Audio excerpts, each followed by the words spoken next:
من الشيطان الرجيم. بسم الله الرحمن الرحيم. سيقول السفهاء من الناس ما ولاهم عن قبلتهم التي كانوا عليها قل لله المشرق والمغرب يهدي من يشاء إلى صراط مستقيم. وكذلك جعلناكم أمة وسطا لتكونوا شهداء على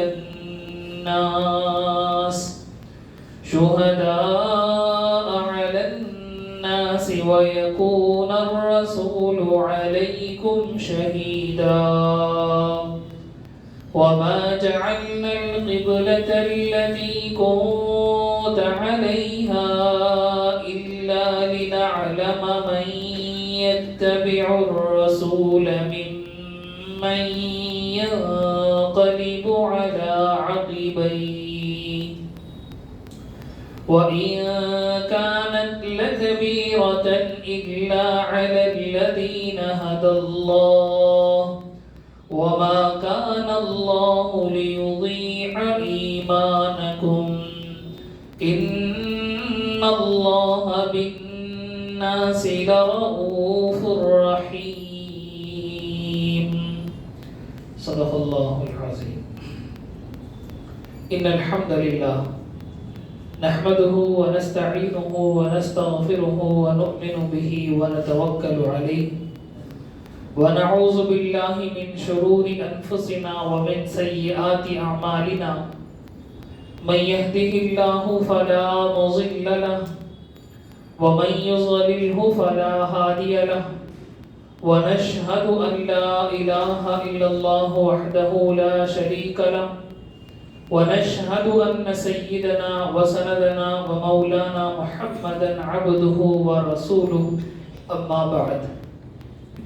بزرگان محترم، سورۃ البقرہ سورہ نمبر 2 آیت نمبر 140 پر 2 کی تفسیر ہم گزشتہ ہفتے سن رہے تھے. اس آیت کریمہ میں اللہ رب العزت نے قبلے کا تذکرہ فرمایا ہے کہ جب قبلہ بدل دیا گیا تو بعض بے وقوفوں نے یہ سوال اٹھایا، یہ اشکال اٹھایا کہ قبلہ کیسے بدلا جا سکتا ہے. اللہ رب العزت نے اس آیت کریمہ میں ان کو جواب دیا کہ جہت اور ڈائریکشن میں کچھ نہیں رکھا، اصل تو اللہ کے حکم میں رکھا ہے. اللہ کا جب حکم آ گیا تو پھر تمہارا یہ کہنا کہ اس ڈائریکشن میں عبادت ہونا صحیح ہے، اس ڈائریکشن میں عبادت ہونا صحیح ہے، یہ سوال ہی غلط ہے.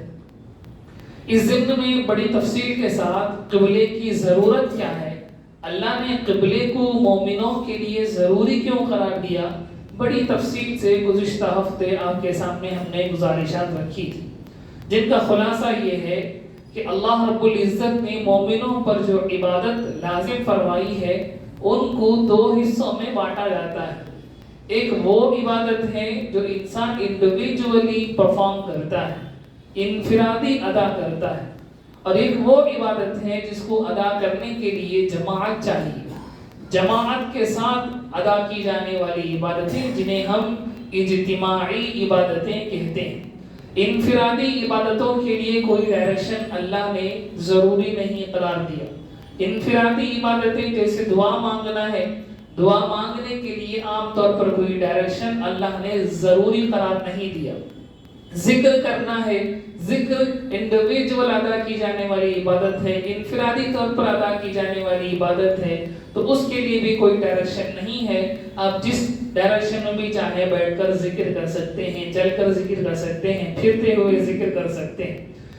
اسی طرح قرآن مجید کی تلاوت انفرادی عبادت ہے، اس کے لیے اللہ نے کوئی ڈائریکشن نہیں رکھا. اجتماعی عبادتوں کے لیے اللہ نے ڈائریکشن رکھا ہے. اجتماعی عبادتیں جیسے نماز ہے، جماعت کی نماز اجتماعی عبادت ہے.